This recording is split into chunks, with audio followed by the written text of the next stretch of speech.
You will die. Not eventually, not someday. You will die absolutely, irreversibly, and entirely. There will be a final breath, a final thought, a last time your name is spoken aloud, and after that, the silence will reclaim you. Let the sentence settle. Don't flinch. Don't seek comfort in metaphor. You will not pass on. You will not transcend. You will die. Your body will decay. Your memories will vanish. Your goals, your struggles, your reputation, all of it will dissolve into a future that does not know you ever existed. This is not a threat. This is not philosophy. This is not darkness. This is simply the truth, and most people cannot handle it. They live like time owes them something.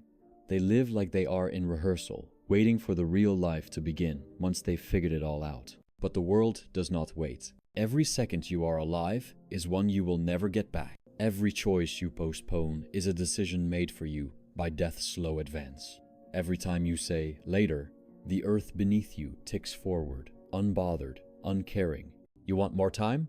Time is the one thing you were given at birth, and the first thing you began to waste. You will die. And the fact that this feels uncomfortable, even offensive, is proof of how far you've been taken from reality. The modern world is built to hide death. It feeds you illusions of permanence, careers, brands, legacies, youth. It wraps you in distractions and tells you to build your future. But death is not in the future. Death is now. It's in the body already aging, in the breath already halfway gone, in the silence that waits behind your heartbeat, patient and complete. The denial of death is not accidental. It is engineered. Whole economies are built on your fear of dying. Entire industries thrive by keeping you just distracted enough to forget what's coming. Anti-aging creams, wellness routines, supplements, motivational speakers, infinite feeds of filtered lives, the mythology of eternal self-improvement. All of it, at its core, is this: if I keep moving fast enough, death won't catch me, but it will. The treadmill doesn't save you. It only delays the moment you realize you were running in place all along. We do not live in a death-aware society. We live in a death-phobic one, where aging is treated like failure, where illness is shameful, where grief is inconvenient.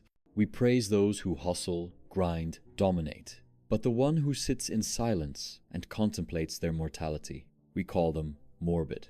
But what's truly morbid is living your whole life avoiding the one fact that gives it meaning. You were born to die. That is the contract. And in that knowledge, not in denial, not in fantasy, is your only chance at living honestly. So stop pretending. Stop telling yourself there's still time. Stop crafting 5-year plans as if you were promised 5 years. Look around. Not metaphorically, literally. Look. This is the only world you will ever walk in. These are the only lungs you'll ever breathe through. This is the only now that exists, and it is slipping through your hands as you wait for the perfect moment to begin. You don't need more motivation. You don't need a vision board. You need to remember, the clock is not ticking, it is devouring. And still you're here, alive, aware, awake. That is enough to begin. There is a moment, and if you are honest with yourself, it will come when death is no longer an abstract idea. It is not poetry. It is not the end of a film. It is not something that happens to other people later in hospitals or headlines. No, it becomes you. It lands in the body. It makes your skin colder. It moves behind your eyes like a second heartbeat. And suddenly, every breath feels like it's being borrowed. Every moment tastes faintly of ash. You truly realize that there will come a time when you will no longer be able to hold a cup of coffee, no longer be able to say the name of the person you love, no longer be able to think one more thought. This is not fear. This is terror. The kind that moves silently, the kind that doesn't make you scream, it makes you go still. You look around your apartment, your home, your life, and it all begins to feel like it's made of smoke. None of this will last. And worse, neither will you. You begin to count. Not how many years you've lived, but how many you might have left. You notice how fragile the body is, how much of your life has already gone unnoticed. You remember moments you will never get back, words you never said, days you wasted while waiting for better ones. You thought you were building something permanent, but now it feels like you were just rearranging dust. The panic doesn't always come like a flood. Sometimes it comes like a whisper, late at night, in the middle of laughter, During a conversation that suddenly feels hollow, you realize the script you were handed: school, work, family, success. It never accounted for this, for the end, and now you're here not with answers, but with the quiet dread that you might be spending your one and only life inside a maze, built by people who are just as afraid as you. And what do we do when that dread arrives? We look for something to do. We reach for plans, identities, projects. We say, I just need to find my purpose. But here's the cruelty. Even purpose dies. Even your legacy, that comforting idea you'll live on, is a fantasy for the living. The people who knew you will die too.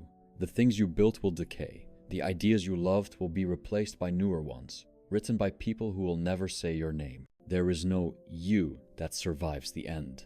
There is only now. This is the terror of realization. And it is sacred. Most people never get here. They sense it coming and run back into the noise. But you, if you are still listening, have stayed.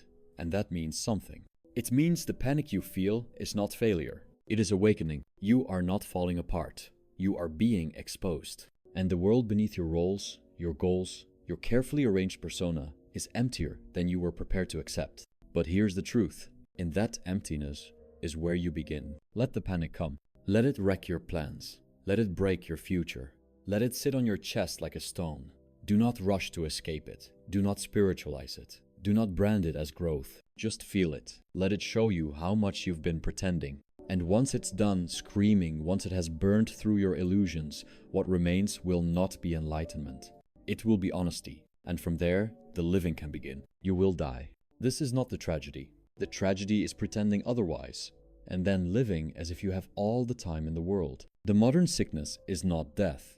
It is delay. We postpone the real. We push it down the calendar. We tell ourselves we'll start living once the debt is paid, once the job is secured, once the pain is gone, once we've earned the right. But death doesn't wait for your permission. It doesn't arrive when it's convenient. It doesn't care how much potential you still have. So you must ask yourself, and not theoretically, what would I do if I knew for certain that this day, this hour, this moment was my last? Because one day without warning you will be right. And the beauty of that sentence is unbearable. We are taught to run from death. But what if death isn't here to end you? What if it's here to wake you? What if every second of stillness, every moment you feel life slipping through your fingers, what if that is death whispering? Live. Live now. Not for later. Now. You do not have to achieve anything. You do not need to save the world. You do not need to be remembered. You only need to burn cleanly through the day you've been given, with presence, with truth, with nothing held back. Because that is all death demands. That you stop pretending this will go on forever. And once you do, once you see the edge, everything sharpens. Immortality would make you numb. If you had all the time in the world, what would urgency mean? What would risk mean? What would courage even be? It's precisely because this ends that anything matters at all. A kiss matters because you may never kiss again. A conversation matters because the person you're speaking to could be gone tomorrow. Your breath matters because one day it will be your last and you don't know when. Finiteness is not a limit. It is what makes depth possible. The awareness of death is the blade that cuts through triviality. It reveals what is real, and it burns away everything that isn't. Most people live in clutter, emotional clutter, mental clutter, calendar clutter. They say yes to everything because they assume they'll always have time to say no later. But the death-aware man, he says no quickly. Not out of coldness, but out of clarity. He does not waste time on illusions. He does not perform. He does not flatter. He does not chase things he doesn't need. He has seen the edge. And once you've seen the edge, you live like it could arrive any minute because it could. This is not a tragedy. It only feels tragic when you're still trying to live forever. Once you stop, once you let go of the fantasy of more time, more chances, more someday, you begin to live with an urgency that is not frantic, but sacred. You begin to speak plainly. You begin to feel deeply. You begin to walk through your life like it's the last time, not in fear, but in awe. Not because it's all perfect, but because it is. It exists, and that's enough. Let's be clear. You are not promised more time. You are not promised tomorrow. You are not even promised the end of the sentence. And yet, you live most of the time as if you are invincible. You put off the call. You postpone the apology. You wait to say the thing that aches in your chest, thinking, later, when I'm ready, when it's easier, when the moment feels right. But the moment isn't waiting for you. Time doesn't pause while you plan. The people you love do not remain frozen until you decide to open your heart. The breath you just took, it's gone now. Forever. You are not immortal. You are not special. You are not exempt. You are dying. Right now. Slowly, beautifully, undeniably. I'll do it when things calm down. I'll start living once I've figured it all out. I'll say it next time. There's always next time. No, there isn't. The lie of later is the greatest thief you will ever know. It will steal your relationships, your creativity, your aliveness. It will steal decades from you, and you will call it patience, responsibility, maturity. But it was fear. Fear of discomfort, fear of failure, fear of looking foolish, fear of death dressed up as caution. You say you're waiting for the right moment, but the truth is, you're waiting to be guaranteed that you won't suffer if you act, and that guarantee is never coming. You do not need more time. You need less hesitation. You need to stop preparing to live and just do it poorly. Say what you mean even if your voice trembles. Start the work even if it fails. Love someone even if it ends, because it will end. Everything ends, and that is why it's sacred. Readiness is a fantasy. No one is ready. Not really. We learn by doing. We live by leaping. We grow by surviving the impact. You are not ready. You are scared. And that's fine. But do not confuse fear with unreadiness. The world is full of corpses who died preparing, who spent their lives planning to be bold someday, who rehearsed their truths until it was too late to speak them. Don't join them. The next time you say later, hear death whisper, "Are you sure?" And maybe, just maybe, you'll move now. Not recklessly, not desperately, but with the clarity of someone who has seen the hourglass and no longer lies to themselves about how much sand is left. You will die. And that is why you must live. Not tomorrow. Not after one more degree. Not after one more apology. No. You don't outrun death. You carry it. It is not an enemy. It is not the end. It is your shadow, quiet, loyal, always near. Most people treat death like a horror at the edge of their awareness. Something to be denied, postponed, or mythologized. But the one who sees clearly stops flinching. You let it walk beside you. You learn its scent. You let its silence into your bone. Not because you are morbid, not because you have given up, but because you finally understand. Death is what gives shape to your life. Without it, you would never make a choice. You would never value time. You would never love with urgency. You would never learn to say goodbye.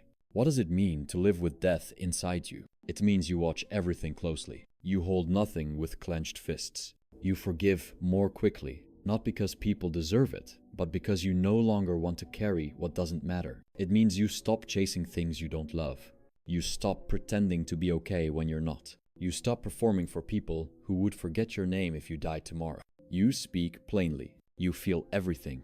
You let people in. Not because you're brave. Because you finally see how fragile this all is, and you don't want to waste any more time pretending it isn't. There is a kind of quiet power that comes from remembering your mortality. You are no longer easily offended. You are no longer shocked by cruelty or fooled by charm. You are not seduced by trends or flattered by attention. You move slower, but you see more. You are harder to impress, but easier to touch. You don't rush to answer. You don't cling to roles. You don't need to win. Because you are no longer trying to outlive death, you are living with it. And this makes you dangerous to the world, because the world runs on fear. And the death-aware man is no longer frightened into obedience. He no longer sells himself for time. In every room, there is an invisible guest. You don't need to speak to it. You just need to acknowledge it. When you hesitate to say, "I love you," imagine death standing behind the person you're speaking to. When you're afraid to start something, a book, a truth, a life, picture your own body in a coffin. This is not darkness. This is reverence. To remember death is to remember that every moment is holy, even the boring ones. Even the painful ones. Even the ones you thought didn't count. You don't need to make death your obsession, but you must make it your companion. Carry it like a stone in your pocket, not to burden you, but to remind you that every breath is a miracle, that every goodbye could be the last. That life is not a possession, it's a privilege. And you are running out of it. But right now you are here, still breathing, still able to speak, still able to turn the page. Let that be enough. You will die, and yet you are alive. This is not a contradiction. This is the essence of what it means to live. To carry death in your bones and still choose to open your eyes in the morning. To know it will all be taken and still taste your coffee slowly. To know everyone you love will one day vanish and still say, I love you, without holding back. Living is not the opposite of dying. It is the courage to move forward while knowing you are not permanent. It is not about chasing happiness. It is not about escaping pain. It is not about leaving a mark. Living, truly living, means meeting this moment fully, without needing it to prove anything. You do not live by becoming extraordinary. You live by being honest in your breath, your gaze, your presence. Most people perform life. They script it for the audience they imagine is watching. They say what they're supposed to say. They smile when they want to scream. They chase goals they don't believe in, just to avoid silence. But the one who has accepted death no longer performs. He walks slower, speaks less, feels more, doesn't chase applause, because he's no longer afraid of being alone. He understands that the only witness who matters is the one looking out from behind his own eyes. The demand for happiness is violence. It forces you to decorate your suffering, to turn grief into gratitude, to hide behind mantras when you really need to break. But you don't need to be happy to be alive. You need to be here. You need to feel. You need to let yourself be undone by a song, a memory, the sight of someone's hand that you will one day no longer be able to hold. That is living. To let life flood you not only when it's beautiful, but especially when it's not. Let's not lie. Living will cost you. You will love people who won't stay. You will fail in ways that bruise your name. You will lose your youth, your certainty, your illusions. But what you get in return if you stay awake through it is a kind of holy exhaustion. A life that has been tasted, not protected. A soul with dirt under its nails and eyes that don't look away. You will not be untouched, but you will be true. You will begin to notice things again. The warmth of the floor beneath your feet. The smell of rain before it falls.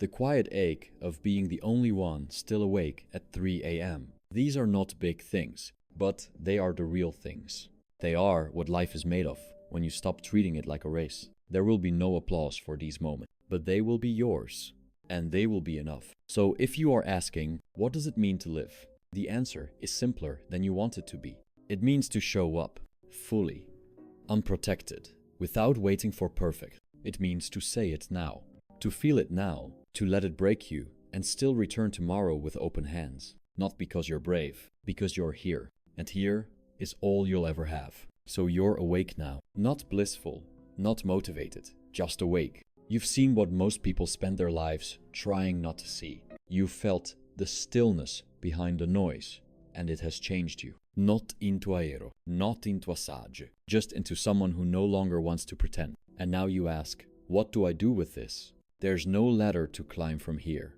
no second act, no resurrection arc. There is only this life already in motion. So here's what you can do. Not as a path to glory, but as a way to stay human. Don't dramatize it. Don't romanticize it. Just let the truth sit inside your chest when you speak, when you choose, when you look someone in the eye. Let death sharpen your awareness. Let it make you precise. Let it be the pressure that squeezes waste out of your time. You don't need to say everything, but say what matters. Say it before the person's gone. Say it even if it's awkward. Say it before the chance disappears, behind the next breath. And if you love someone, for God's sake, stop waiting for the perfect line. Say it now. Mumble it. Cry it. Scream it if you have to. But do not carry it to the grave. Let go of the grudge. Let go of the narrative.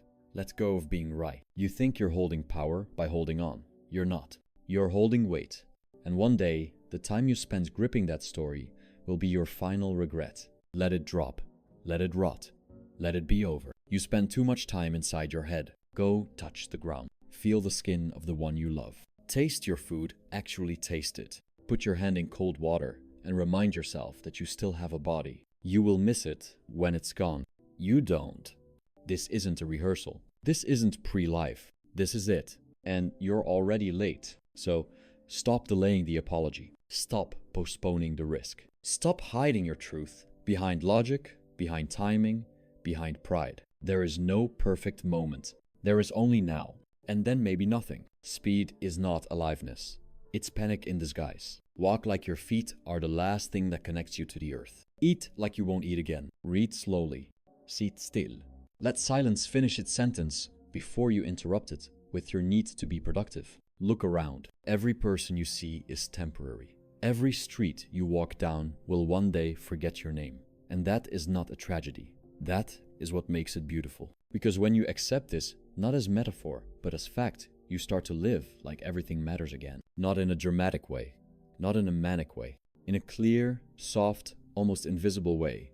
And you begin to notice you are still here. And that for now is everything. This is not a story of redemption. You will not rise from the ashes. You will not become someone new. You will not be saved by a final insight, or legacy, or love that erases the truth. You will die, not as a myth, not as a metaphor. You will die exactly as you lived, in the body, in time, in silence. There is no plot twist coming. There is no final lesson that redeems all of your mistakes. There is only this. You were here, and then you won't be. And everything you did in between, that's what it means to live. You keep waiting for the moment when it all makes sense. You want life to close cleanly, to wrap up its story with grace. But the truth is, most stories end mid-sentence, mid-breath, mid-forgiveness. You will die with things undone. And that's okay. That's part of the texture of existence, rough, unfinished, human. This is not closure. It's fire. The fire that burns away what you thought mattered.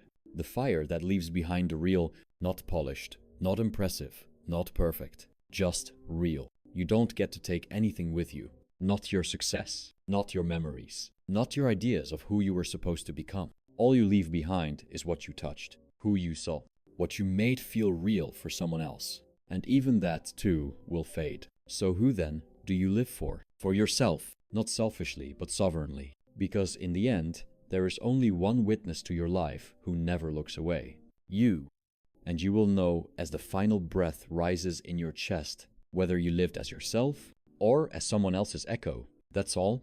That's the fire. Not to be remembered, not to be great, but to be real once, you will die. And no one will save you from that fact. But if you stop waiting to be saved, if you stop asking for more time and start using what's left, if you let go of the myth of later, the addiction to narrative, the fear of beginning, then you will live. Not forever, not safely, not cleanly, but fully, urgently, fiercely. Now, no redemption, just fire, and that, finally, is enough.